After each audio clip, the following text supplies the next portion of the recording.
open siya. Everybody's welcome naman. Wala namang age limit? Wala po. Meron nga po kami magko-compete na 50 and above. Uy, talaga? Women. Babae pa yun At babae lalaki. Babae lalaki, 50 and above.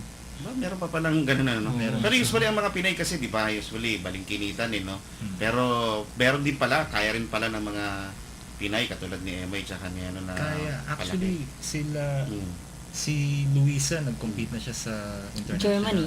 Sa Germany. Last 2009, December 5, I won third runner-up bronze out of 36 countries. Uy, talaga ha, dami yun ha. Yep.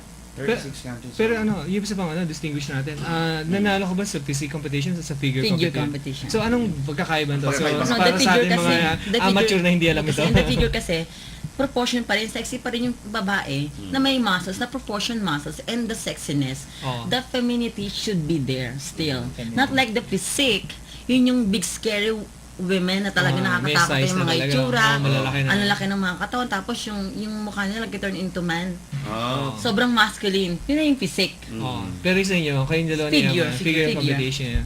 So, meron lang mga muscle, Chris, pero kumbaga nandun pa rin yung mga kaseksihan. Doon pa rin siya yung beauty, di ba? Symmetry. Maintain the beauty. Kasi si Cyborg, di ba, yung MMA parang lalaki na di ba?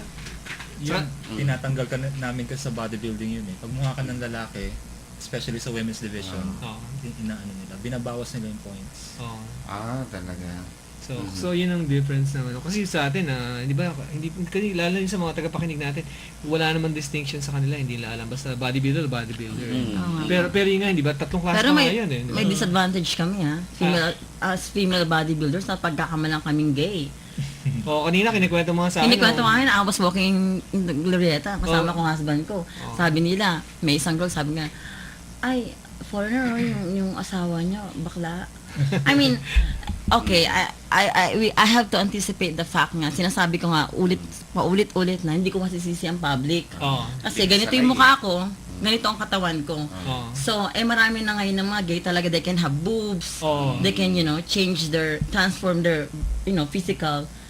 Nagkataon na talaga na this is my sport and there's nothing I can do about it na ito ang katawan ko. Bodybuilder, I'm figure Hindi kaya baka iniinis ka lang. Hindi naman. Kasi nakita ka tayo, hindi naman ito pagkakamali. Pero okay lang, pero sanay na ako, sir. Promise, sanay na ako. Pag narinig ko ngayon, kahit sa landmark o kahit saan ako napupunta, parang okay na lang, tanggap ko na. Wala na akong magagawa. Kasi diba, we cannot blame them. Yun lang yung disadvantage ng female na fitness na ito. Naging yung bodybuilder na female, ganitong katawan namin. Yun ang disadvantage namin. Sa ignorant public. Nadi-discriminate kami ng tao. Kasi nga hindi pa masyado. Kasi usually hindi pa naman open sa Filipina ang ganitong katawan Di ba? Usually feminine, conservative, small.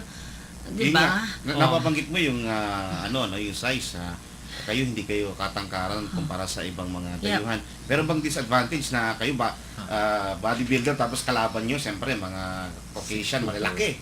Hindi. When I was in Germany, kasi figure na division naman kasi, it's not about the height. It's about the proportion of the muscles and the proportion of your symmetry, the sexiness with the muscles. Yun yung hindi po yung height. So wala the conditional, yung height. Wala po. Meron tayong mga Filipinos din nagko-compete abroad. Maliit lang sila, halos 5'6", 5'4". Natatalo nila yung mga 6'footer. Talaga ha? It's the conditioning. So isa pala ito sa mga sport na pwede mag-excel ng mga Pinoy kasi nga wala tayo sa height. So dito, wala palang height na pinag-usapan. Wala. Hindi na factor talaga yun. Although may mga height categories, hindi factor yung porke baba ka. Sa lang po sir, sa new way po kami, kung ano yung height namin, kailangan yun din po yung timbang namin. Yun lang po. Proportion. Gusto ko tanong kay Luz Biminda at kay MI, ano yung mga competition na sinalihan nyo na lately at saka ano pa yung upcoming na competitions? Kasi interesado ako, baka pwede natin sila i-feature, Chris, pwede natin silipin. At saka yung mga tagapakinig natin, baka gusto lang makapanood din o makasali sa mga fitness at bodybuilding competitions na hindi naman talaga ordinaryo dito sa Pilipinas. Ano yung mga sinilihan nyo, Luz Biminda, at saka ano yung mga sasalihan nyo pa? Ako, kapapanalo ko lang sa Fame 2010, Fame the Fitness Modeling Expo 2010, nag-champion ako doon. So I will be sent to Las Vegas this coming November 11 to compete and represent Philippines. First time ko to, di ba? First time. Filipino ever sent to Vegas, the very first time. And of course, I have to give my very best to, to represent Philippines and be more competitive. And also, I won the Boracay champion last 2 weeks ago. 2 weeks Yep. ago. So, ayun. And I'll be competing. I have this coming competition for Australia, Asia Pacific. That's and the Iron Pinoy Championship. Classic, Yep. Tournament of Champions. Tournament of Champions. Sabihin yung mga dating may title na rin. Yes, Tayo sir. dito. Yes, sir. How about It's the si... Battle of Championship. Oo, Yeah. nilalaban mga champions. How about si MI? Ano ba yung recent na competitions na sinalihan mo, MI? Tsaka ano pa yung mga future plans na gusto mong sasalihan? Magkasabay kami ni Luz Biminda nung sa Boracay at saka sa Fame. Nag-second ako kay Luisa at saka sa Iron Pinoy din sa October. Oh, so yun ang mga current competitions nila. Yung sa Bong, yun sa'yo, gaano ka-important sa'yo yung itong pagtulong na pag-develop ng sport? Dahil alam ko, matagal na tayong magkakilala, talagang, kumbaga tinututukan mo itong sport na to, so hindi ka lang nag-organize, dati nagko-compete ka. Pero ngayon, nag-organize na siya para lang matulungan ng sport. Hindi ba mahirap maghanap ng mga sasali? Actually, hindi mahirap maghanap ng sasali. Ang mahirap yung sponsors. Yes. Pero yung ironpinoy.com kasi 10 years old na eh. Halos lahat ng makikita mo ngayong bodybuilders doon nagsimula since 2000. And ngayon, nakita ko naman yung progression, mas maganda sila ngayon kesa 10 years ago. Oh. And so far, the same problems pa rin, yung drug issues and pero at least ngayon, nakikita nila yung difference ng ano yung magandang malinis at ano yung hindi. Pero bakit mas maganda ngayon ng siguro mas well-defined ang mga muscles ngayon ng mga Pinay na sumasali diyan kaysa sa nung dati? Mas sila, natututo na sila ngayon. May mga bagong techniques pa. Yung especially sa internet, na yun nababasa nila, nakikita nila magandang training, magandang diet, nutrition, tapos yung pahinga. Ang pagkakaroon ba ng magandang mga gym dito sa atin, nakatulong na mabuti sa mga No. natin? Hindi. Hindi rin. Kasi yung mga high-end, yun lang ang may kaya eh. Karamihan kasi na nagko-compete nasa low-end eh. Talaga? And kung bibilangin ko ngayon yung database namin, nasa 300 gyms. Low-end gyms buong Pilipinas. Hindi pa kasama yun yung Big 3. Big G, yung sabi, Fitness First, Fitness Goals, First, at saka... Gold Gym, tsaka Slimmers. Oo. Pero kayo ba, MI tsaka Luz, nung nagsimula ba kayo mag-training ito, magandang gym ba kagad kayo? O sa inyo lugar lang? Hindi naman po. Tabi-tabi lang. Neighborhood gym lang.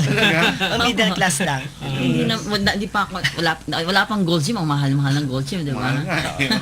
Fitness First, ganun din, mahal din. Pero Actually, at saka hindi, gusto ko lang i-add, hindi lang naman kailangang pumunta ka ng gym, hindi lang naman pangmayaman ng pag-gym eh.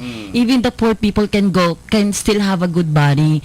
Kung sa bahay nila, pwede sila mag-workout, sumayaw sila for 30 minutes, o kaya mag-jogging sila for 45 minutes. Tapos sabayan nila ng proper food nutrition. Let us not call it diet. Proper food nutrition. Yung kumain lang sila ng moderate lang.